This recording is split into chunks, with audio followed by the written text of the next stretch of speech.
You ever had some collard greens so good to make you wanna do a little dancey dance? Let me show you how I go ahead and make this recipe. I'm gonna start out by using my olive oil, and I'm gonna add in some sweet onion and some red onion, garlic, red bell pepper, and give that a nice stir.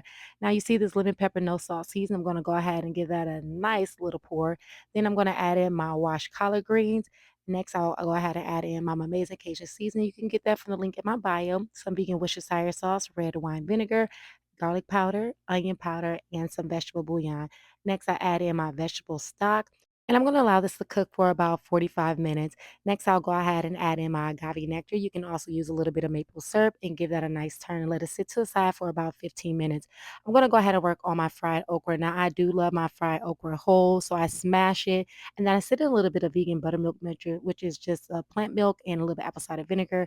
Season it with my amazing Cajun seasoning. You could take some chicken fried from the store, and you can go ahead and fry them bad babies up in some vegetable oil or peanut oil, whatever oil you decide to use, but make sure it's nice and crisp and serve that up with these lemon pepper Now, collard let me greens. tell you, I got the inspiration from Chef Joe of Grit CLT, and I tasted hers and it was absolutely delicious. And I said, girl, can I get the recipe? She said, nope, but you could go home and make it yourself. And I sure did. I figured this recipe out and it's absolutely delicious. So follow Chef Joy for the best vegan recipes there is and check out my cookbooks. Ciao.